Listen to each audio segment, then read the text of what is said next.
se retrouveront pauvres. Biso bazak le benzulu câble to boujarate to chanjarate batakinga to zonga kasi matin de kozala lokola ngai to ko évoluer. Batu oyo bazaki autour du président, o ba gagner mbongo et pas président, o bazu pouvoir et pas président, bazu impifé pas président. Bazo koya moko moko bango moko sans qu'il s'auto intervenir. Vanité de vanité, tout est vanité. Pour ces gens-là, pas pour nous. Nous, on a encore besoin de vivre, on a encore besoin de servir, on a encore besoin de faire avancer le pays. Troisième renseignement, Ngaï et Zakri Babaswe. Kalaté, gouvernement d'union nationale basé sur des personnalités qui ont un véritable ancrage dans la population. Il n'y aura pas de négociation avec le Rwanda. Il n'y aura pas de négociation avec des pantins. Le président de la République était un grand stratège. Atineli bino mwana moko ya mayele akeko signé na bino. Papi Mboui. Qui est Papi Mboui? La vérité vous affranchira. Vous la connaîtrez, puis elle vous affranchira. Elle ne vous affranchira pas si vous ne la connaissez pas. Oui, c'est une condition sine qua non. Vous devez la connaître avant qu'elle vous affranchisse. Pimboui n'est pas n'importe qui dans le sérail, n'est pas n'importe qui dans le sérail. Faites très attention. J'entends des gens parler de proches du président. Le président n'a pas de proches. Le président a des collaborateurs estimés. Il a des collaborateurs appréciés. Le président n'a pas de proches. Bonjour, bonsoir, chers abonnés, chers internautes. Naël Bino Nicolas Alelo Mopepe Asika. Émission Nabino Katia Rachidi News Télévision. Émission Tokundola Bakolo Histoire. Tokundola Banani, Tokundola Ba politicien, Ba musicien, Ba artiste, Ba comédien et que vous allez présenter par Nani et que vous allez présenter par Ngai Moko, votre humble servante Rachel Gikonji Malungu, une femme pas comme les autres. Et voilà, abonnez-vous massivement sur votre chaîne de référence Rachidi News Télévision. Vous ne serez jamais dessus. Abonnez-vous.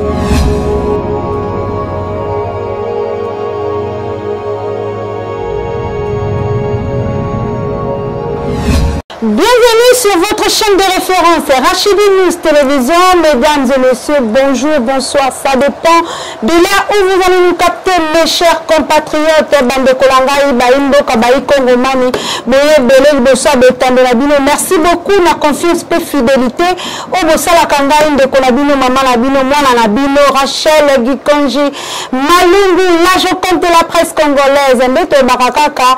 L'information nous oblige, l'actualité nous oblige, mesdames et messieurs. On a peine à collaborer Maeko le Kanakati à Congo, la Bisso, Maeko le Kanakati à Kinshasa, la Bisso, Maeko le Kana République en tout entière, la République démocratique du Congo. L'information sur les domaines politiques, bien sûr, tout collaborer la Maetali politique, donc à la Bisso Makambe et Koleka, Miliga, donc à la Bisso Makambe, Bele Oyo, Baïko le vraiment besoin à Koyeba comme information.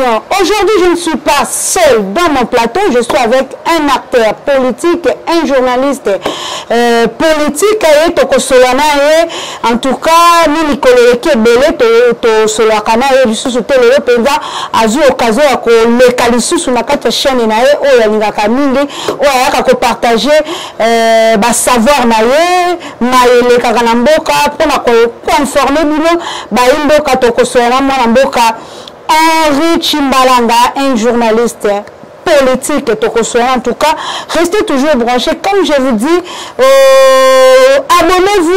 abonnez-vous, vous s'abonner et vous partagez l'émission, vous commentez, surtout vous likez, vous commentez en abino, vous suggestion en abino. Nous avons le numéro là au-dessus de vos écrans. En tout cas, Bebenga.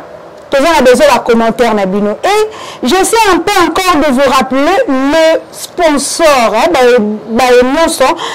a besoin de sponsoriser et le Kolabango. En tout cas, pour la publicité, la chaîne est là. Nous sommes là pour vous. Comme je vous dis tantôt, je ne suis pas seule. Dans mon plateau, je vais parler aujourd'hui avec un journaliste politique, Papa Henri Chimbalanga. Tokoswani, on a la déjà na caméraman Nanga, Montréal, ce Kazali même langage Nanga, Tokopé ça déjà. Bote bonjour, ma Papa Henri Chimbalanga. Bote naï. Bote, merci mingi, Maman Rachel. C'est pas les mingi pe kokutana lelo parce que tout sali moi Nicolo, ezaki na moi ba obligation mususu ndezai ko sala que programme ezala qui est un peu surchargé. Voilà. Mais sinon ezali plateau yo personnellement na lingaka mingi parce que et couper sa biso un peu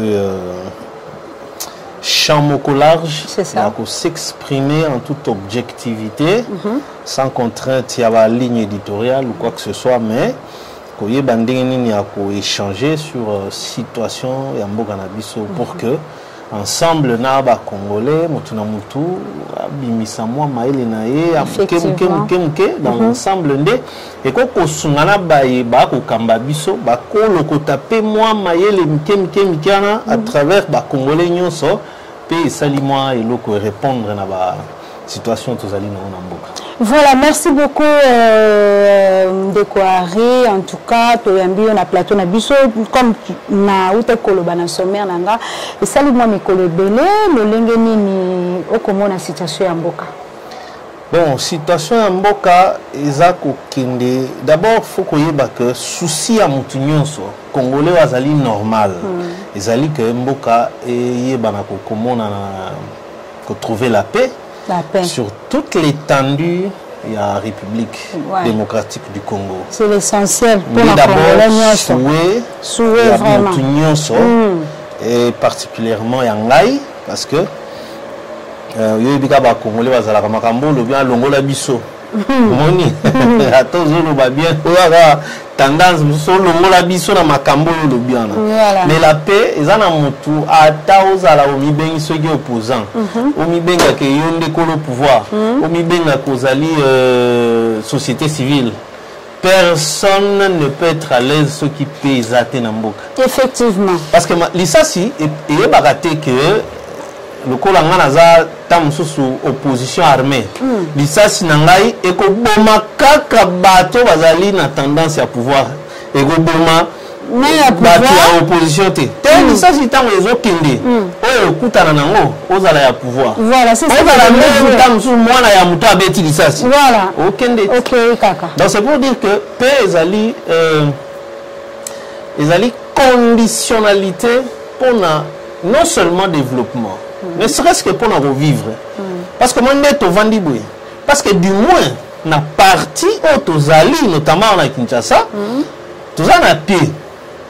Mais dans le moment où, bateau bazana ba mboka neti basake, on a à l'est, ni kokende l'église, ni kokende bilanga, ni kokende, donc azana ta rosala eloko mokote.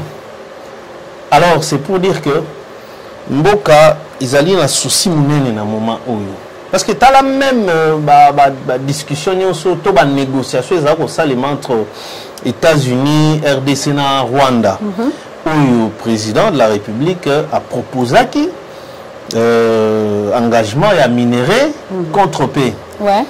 Mais au coup que condition ya munene ba ko pesa parce qu'il faut qu'on faire comprendre aux compatriotes que il y a gouvernement américain qui a investir. Ok. Il y a homme d'affaires américain. C'est comme on a sa condition na gouvernement na bango aux États-Unis. Toi d'accord. Mais à condition, entre autres, paix ezala na mboka, sécurité ezala, justice paix à malonga ezala. Omoni. Il y a un que si le gouvernement américain, à travers le secrétaire na bango, Marco Rubio, Ndebayaki, Bazali na kosala tout et tout pour que partie congolaise, na partie rwandaise, Bayoka na pour trouver la paix de façon que permettre ce qu'on investissement na IA. Vraiment. Donc sans la paix, en tout cas, pesa ya motuya ndekwaria auchikolo bayango papa Henri. En tout cas, to ko banano to kotana na mayo etali ndenge to landila na makambo etali pe kuna na est ya pays bai Congo mani bai mboka bai kolanda biso bai bite situation yango wana ekomi lolengeni. Est-ce que to ko évoluer quand même bien balobi que guerre kuna isili oko confirmer biso que guerre kuna na est isili? Bon, en tout cas, maman Rachel, moi, Nazali, avant tout, journaliste. Voilà. Je sais que na sepelaka mingi na musala wana ya journaliste. Parce que, ekope sabiso obligation. Voilà. Il y a kokende koluka d'information ezali penza ndenge makambo eko salema de façon à guider population. Tout à fait. Parce que on dit que ceux qui, au lieu d'informer, on peut sakana battu d'information à l'okuta dans le souci à ko sepelisa. Et ça on a coupé ça somnifère, on coupé ça la population diazépam balai mais mon monde a koya alors okuta bango baza kola la po bayebi que danger zati. C'est ça.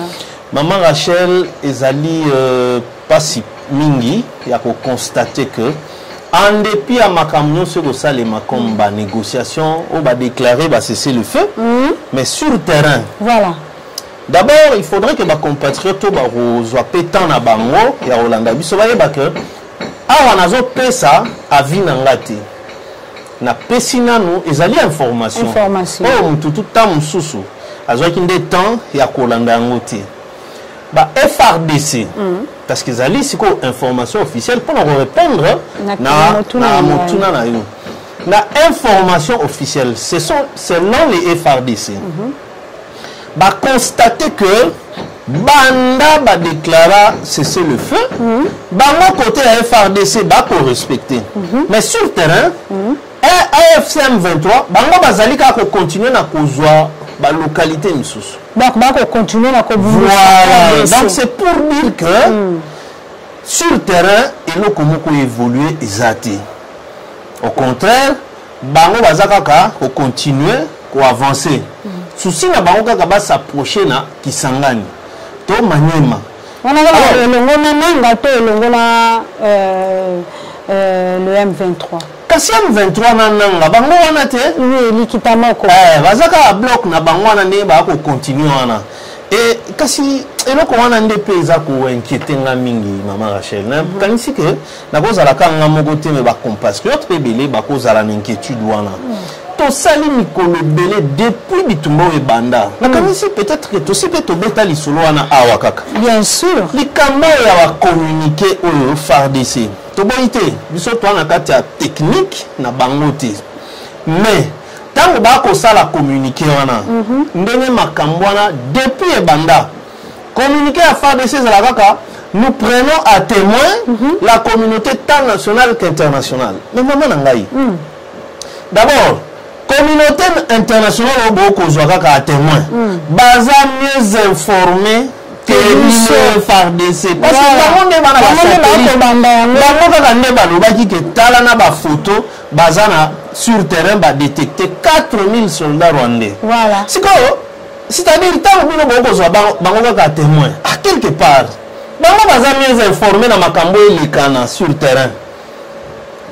Comment voulez-vous que si ya wana eza koyeba que tala un exemple kana mambo il y a des négociations na mabero ya biso ba congolais tout ça kanango délégation bokenda Chine ko négocier contrat ba minéraux pour na compte ya RDC Chine na contrat ya Sikomin mais États-Unis et yebi que délégation wana bato bando conduire délégation na bazwa kimbongo na maboko ya ba chinois 33 millions de dollars bakabola déjà ils ont la corruption ils ont la peau de vin c'est comme ils ont connu surtout wana quand makambo les kana terrain awa wana est nde FARDC bino bokanisi ke boko informer communauté internationale pourquoi on communauté internationale FARDC koko doit témoin te communauté internationale d'abord tala ngai na préférer ki boy selon nga wana sikoyo les informations te wana comme sikoyo likanisi nanga voilà loko la FARDC baza na mission légale lokola kaka ba armée ya monde entier ya ko défendre intégrité ya territoire national parce que l'intégrité fait partie ya l'élément ya souveraineté nationale. OK. Pour ba défendre yango devant monguna kamonani et aussi la temosenga autorisation. OK. Parce que ça une mission régalienne na bino bozawa na bojira bopesa makila na bino pona ekolo. Parce que autant monguna za koya yo kozela te oloba na Amérique kuna taza occupé na makambo ezali important pona intérêt ya États-Unis, intérêt ya Europe. Bon, liwa ya citoyen congolais elakisaka bango eloko moko te Mama Rachel. OK. Donc pona ngai FARDC au lieu basalaka communiquer na sens wana malamu ata communiquer ezala ke bayaki bavioler cessez-le-feu toboni bango si oza koinforme bino ke biso toréagir contre avancé na bango oni akoloba kaka ke bokonstate ke bavioler mais ntango bakokende kozwa baterritoire mosusu conséquence ekozala nini omoni Mama Rachel banégociation bakosala wana ezalaka eyolanda évolution sur terrain. Tala tango ebandi nanu sika na Nairobi na rappelaka chaque fois on a eu occasion devant micro to devant caméra ko rappeler ba congolais que tango ba négociation ebandi ya liboso na Nairobi M23 ezalaki na statut OT M23 yalaki parmi ba groupes armés nyonso oyo ekokende cantonnement na Maniema. Mais si on a M23 na terrain, bah qu'on continue, qu'on se développer, bah l'on si on a statut on a bazar les sous le lengue qu'on a bah groupes armés nyons sur la mike wana ti. Bah comme si qu'on vend ça bango bouillé en face na gouvernement. On a nini? Bah parce que la bandara biloko wana et bandi ne note ka bah communiquer wana. Pourquoi?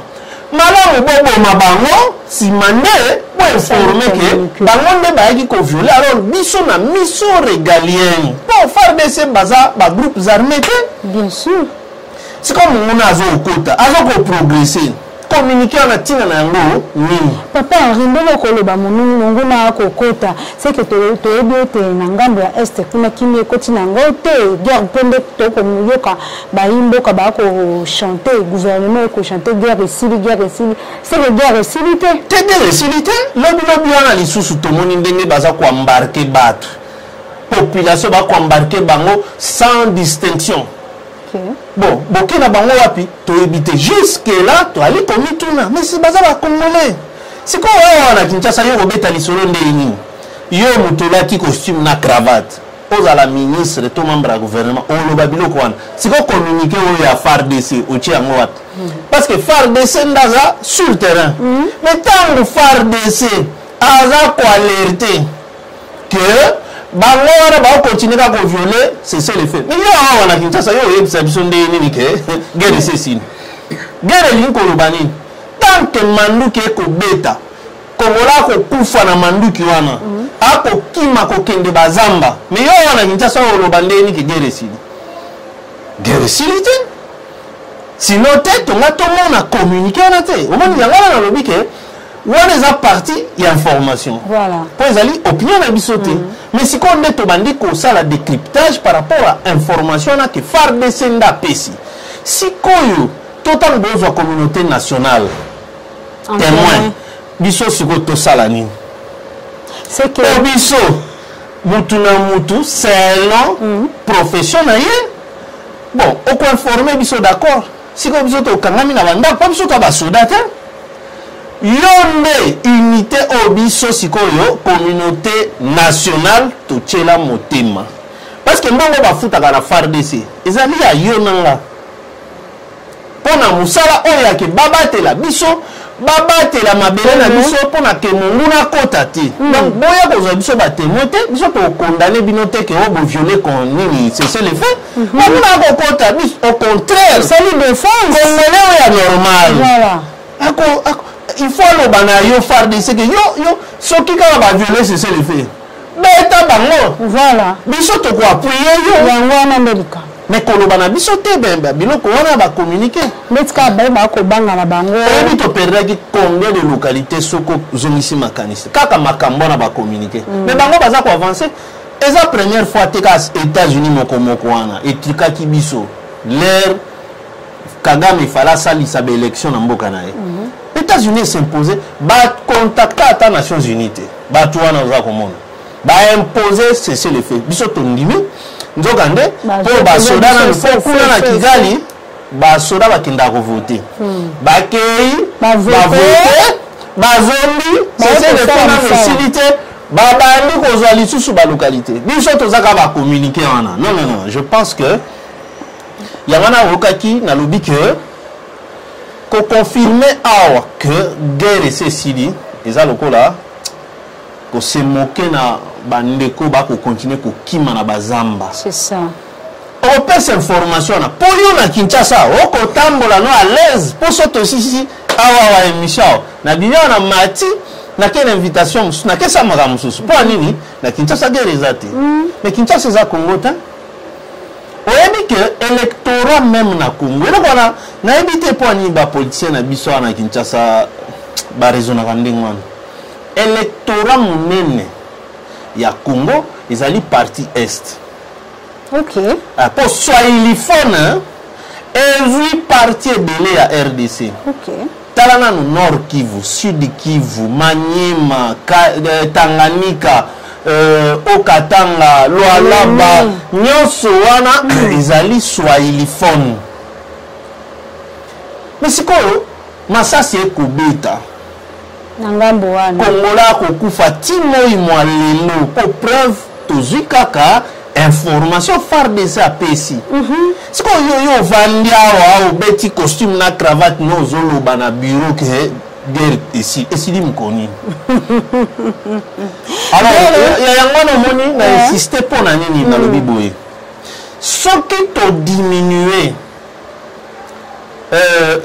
influence ennemi na terrain te ennemi kuna au moins ba négociation et au banda susu ko basculer pour ennemi akoma na ba caprice belé parce que RDC ndezoluka récupérer l'espace eza na maboko ya mongona mais on est sukata place suka kitang ba négociation et bandi mais ennemi azoko continuer biso toza ko sala ka biloko wana ba communiquer suka na mo ekomande ni ebi tozalaka mo ki di bana propre histoire na biso OK Mobutu l'air ba bandi ba négociation tango bitumba ya oyo yaki komemaye et bandi Mobutu anda oboya négocier pour na nini azoloba ke nazana DSP nazana force d'intervention spéciale nazana ba détachement mais sans comprendre que loko nini c'est comme na kati ya armée na iwana donc c'est liami bat balaka subo mokote ya zui bati kwa nini ba pesa ka eka ba information à lokuta ndenge ka PR moko ba ko sala na fachi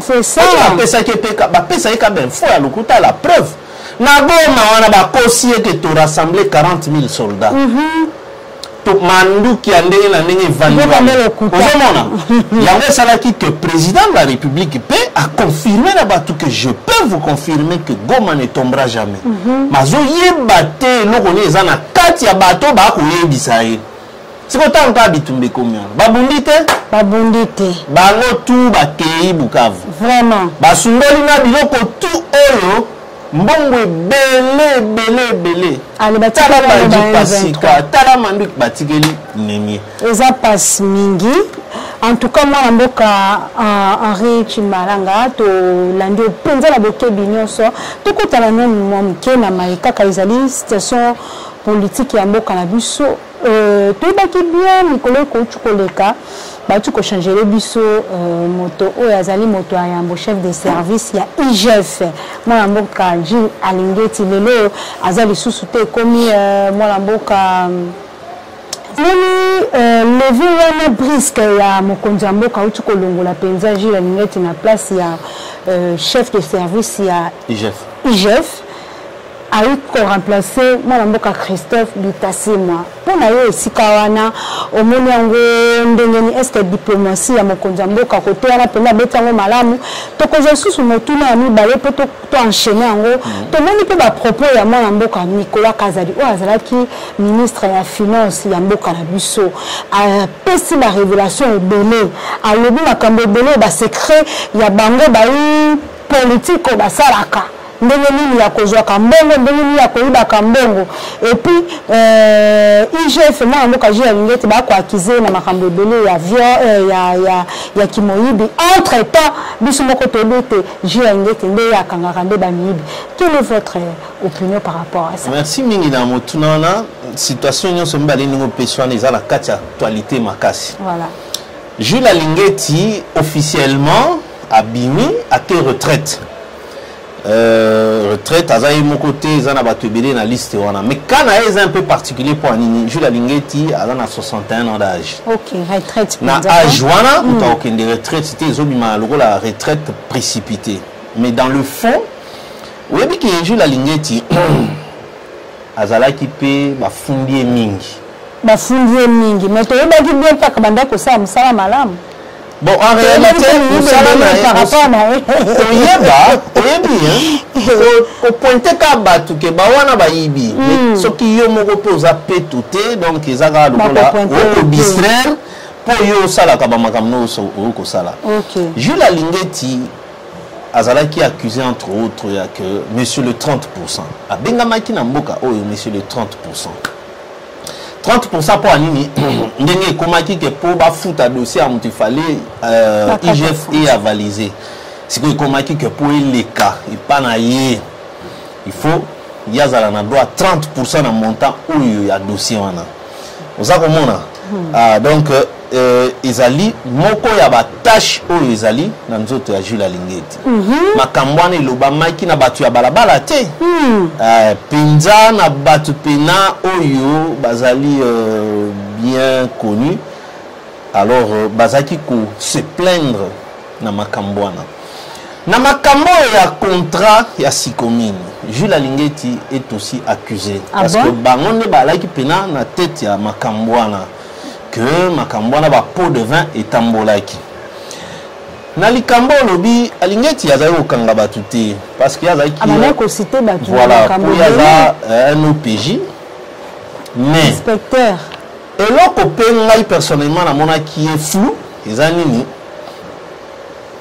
tango likambo bimi awa ya engagé ba inspecteur ya IGF na 3 inspecteurs na contrat ya consulting na Jekamin avec salaire ya $50 000 à chacun contrat là qui pour 3 mois ce qui fait le coup là $150 000 par mois donc fois 450 000 si quoi mabe na likambo na place débat ezalaki ezanini voilà yazali inspecteur comment yo muto okendo contrôler Jekamin pona koyeba que ni solo wana bosali na yango nini mais en même temps yo kende aux engagements pour na comme la conseiller na bango parce que c'est ça au moins le contrat na consulting et comme il y a conflit d'intérêt. OK. Parce que ça un magistrat ne peut pas en même temps kozala lisusu conseiller juridique ya yo mutu fo ya kosambe pa na ye. Voilà. Mais là on a quand même magistrat na koyebiso que non awa maman Rachel loba boy pour na poser aux questions telles et alors wa boyo kanini Jules Lingeti azali lisusu kaka il faisait l'objet ya nini conflit d'intérêt. Précisément azaki na cabinet na Edako consulting. Cabinet wana musala nango ezani selon les règles hein. En tant que cabinet fiduciaire musala nango ezali pour défendre ba client ou ba kozala abonné pa na ye. En défaveur il y a l'état congolais. Donc place client et sengeli attaque na normal afuta par exemple $10 millions la fiscalité. Il y a un lokola yebi matière wana. Akolakisa yo ndeni na kobomba biloko mususu na place au déclaré wana et comme on faut foutre à 3 millions pour nani ba jouer ba bombi makambo ibele. Si ko yé donc l'état congolais a perdre place l'état il fallait ba foutre 10 millions ba foutre 3 millions. hier muto okende gagner kuna un pourcentage. Bon, en tant que fonctionnaire de l'État et en plus inspecteur général akokaki kozala na cabinet fiduciaire T. La loi ne le permet pas parce qu'ils ont ça la conflit d'intérêt. Nalobi bien que makambo ezaki ebele na esika ya kodéfendre intérêt ya RDC ya okende kodéfendre intérêt ya baprivé baclient na ye à travers cabinet fiduciaire ntango aye kosala sikoyo lere ayoki makelele wana asali ki a démissionné na cabinet matiki mwasi na ye au lieu que il fallait suspendre le cabinet on a tiki mwasi na ya diriger c'est-à-dire il a continué à diriger à travers son épouse omoni sikoyo nyonso wana ezaki peka na mato ya Félix omoni Félix wana asalobaki nga moto akomona nga yuma mais un jour na kosurprendre ye seza mpe lolenge na ye ya kosala bamakambo na ye ndenge toza kolobaka diplomatie ya Félix ezakomona ngo mabe mpo anini ezozwa nde temps badega esesalemi ebele ebebisi nga image ya mboka omoni parce que ntango baaméricain bayaki omoni abandi kosuspendre baengagement mosusu batu na ye bazwaki parce que tokota mpe na nzela wana lokolo soulevaki deuxième question ya Nicolas Kazadi omoni donc alingeti asali musala mais en réalité asali makambo ebele ya mabe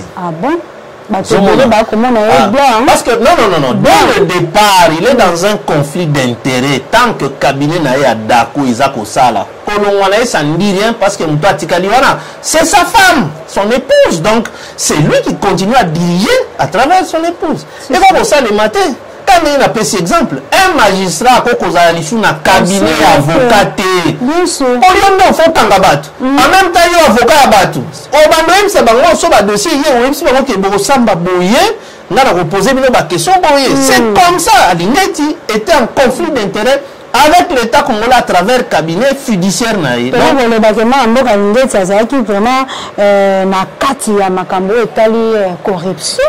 Mais si, d'abord, la loi ne permettait pas. Tant qu'il y a Kangama Kiwana, mais salaki que Alingeti, Azo Sala Moussala Nae, apparemment, que Moussala les bien, mais Azo respecté mes deux côtés. Enfin, l'Italie, Nicolas Kazadi, la monde de la révélation, maman, c'est communiqué.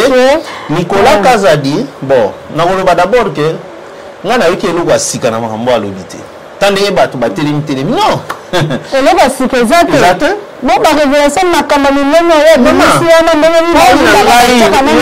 mpona nga eza révélation te Kazadi a répété biloko est-ce que yo nanga ata na libanda awa mutu to alelaka entourage ya chef eloko asika Nicolas ye nango eza te sikoyo tozongi na nzela ya baofficiel Jean-Marc Kabound, Azanano, vice-premier président de l'Assemblée nationale.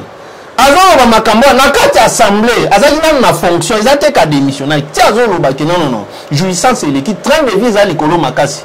Alors que même là, je suis de ceux-là qui en jouissent, mais il faut te revoir yango. Vraiment. Alors yango, Azanano, na kati fonction. En dehors naïe. Tout le monde a un pasteur célèbre, pasteur Voici l'homme. Et ça dit Nicolas, avant Mamboa Nicolas, avant le banini. Et il n'y a pas de tu sais que des gens échoué. Avant le bon entourage. Vraiment. Pasteur Voici l'homme. Comment dit pasteur, ce sont des gens basés en prise sur la masse, même sur la société. Si. Il y a un qui n'a pas dit que c'est qu'il ne fallait pas basoyer, la justice. Bon, jusque-là, nous avons démarré la procédure, mais tant qu'on a interpellé, quand le même jour, on a relaxé, sûrement, on a constaté que et comme un problème que vous violez la loi parce que Azali député national n'a pas levé ba immunité na yé. Bien sûr. Donc dès que vandi na yoboui Nicolas Kazadi bien sûr ba interpellé qui a parti dans Mbujimai mais tant ba commis Kinshasa n'a évité comment il s'est expliqué kaka butuana batiki la preuve militaire ko poser problème na niveau assemblée nationale on a kuna avec Kamere moko makambo ya mboka matata ponyo na kanisi que donc aussi c'est mission wana voilà Kamere batu ba mona ye mabeti c'est vrai oui maman dans la logique des choses Kamere loko par exemple la sengi na président à cour constitutionnelle eza que landa pe procédure mutu moko taza likolo ya mibeko maman ata ndenge cour constitutionnelle wana eza pe na mibeko soki cour ekoko kenda dehors ya mibeko te OK yo kuna osalaka oza président à cour constitutionnelle mais place au vandian eza na mibeko soki en dehors ya mibeko okonongwa c'est ça bakokanga yo mpona ozo violer constitution mutu aza likolo ya constitution aza te parlement ndenge eza wana eza d'abord na biloko mibale règlement d'ordre intérieur et puis na constitution règlement d'ordre intérieur ya parlement ezala ya sénat ezalaka ntango basali yango batindaka na cour constitutionnelle badéclare yango conforme à la cour à la loi à la constitution ça voudrait dire ezali baprolongement ya constitution na kati ya assemblée donc ça ne peut pas fonctionner mpona kaka ndenge yo lobi na libanda non omoni eloko wana nalobaka na bato Kamere alata poso ya traître malheureusement à partir ya PPRD mais sans toquer la vérité Kamere a trahi Kabila te mais c'est Kabila qui avait trahi la constitution pour nini a kotisaka rappelez-vous a kotisaka ba soldats troupes étrangères sans consulter le parlement qui avait raison c'est Kamere mutalobi que mais ba soldats bazo kota ba soldats étrangers parlement est évité yo discuter na Kabila bato a perdre batombo ki bakeyebisa Kabila ki faut binga naye na bango mbali na zaki traître Kamere avait défendu le peuple congolais la constitution Monsieur tokolambela ngo malamu mwana mboka arechimbalanga balabi télévision ezali ngonga quand tokomi penza na suka ba dossier ezama ebele mikolo en tout cas tokosala mo enchaînement ya ba dossier ya makambo ba élevé d'humilité tozali en tout cas lobby tokosala susu voilà ba détail ba comprendre la émotion ba tebele ba ko ya Kamere moni na kosilisa na justice mais azali moto akokoloba mabe pour la cour constitutionnelle te maman na bosukisa na mukiana lokola tokozwa occasion ya kolobela masolo wana te justice soki mpona bamisusu bakoboya kolever immunité c'est ça aussi eloko Kamere abimisa lobi ke mpona Nicolas Kazadi tolever immunité te siko mpona nini badepute mosusu nde etolever immunité est-ce que likambo wana ya lobi ezolobama te na population kasi mosala ya député ezani kozwa oyo population akoloba mpona kokende nango effectivement tolongola baémotion kongola akoma na défaut ya ndenge nini nazoloba wana biso tolingaka mama Rachel te tozoloba no makambo ya bien baboyango non défaut na biso en tant que congolais yango wana totalaka contenu soki ezali korépondre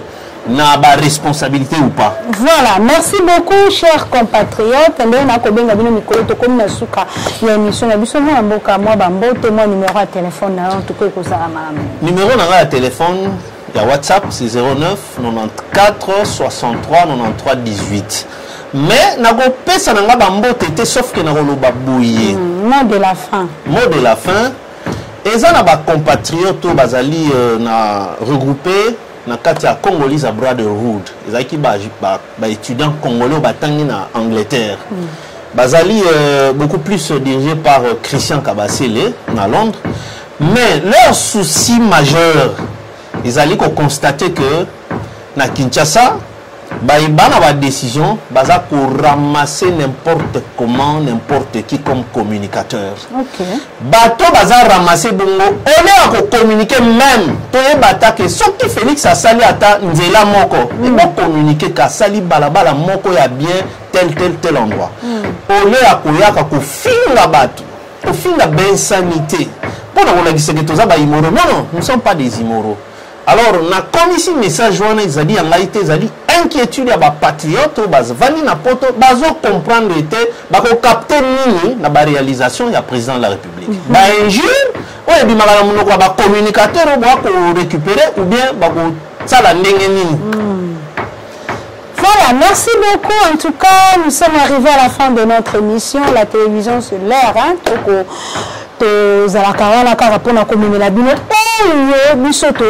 tout cas, de gauche à droite. Merci beaucoup.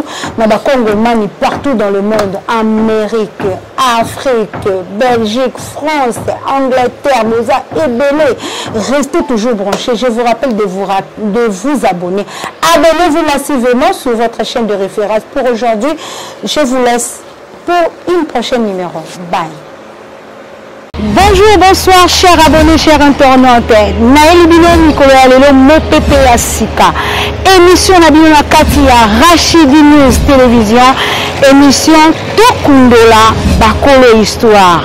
Tokundola Banani, Tokundola Ba politicien, Ba musicien, Ba artiste, Ba comédien et que vous allez présenter par Nani et que vous allez présenter par Ngai Moko, votre humble servante Rachel Gikonji Malungu, une femme pas comme les autres. Et voilà, abonnez-vous massivement sur votre chaîne de référence Rachidi News Télévision. Vous ne serez jamais dessus. Abonnez-vous.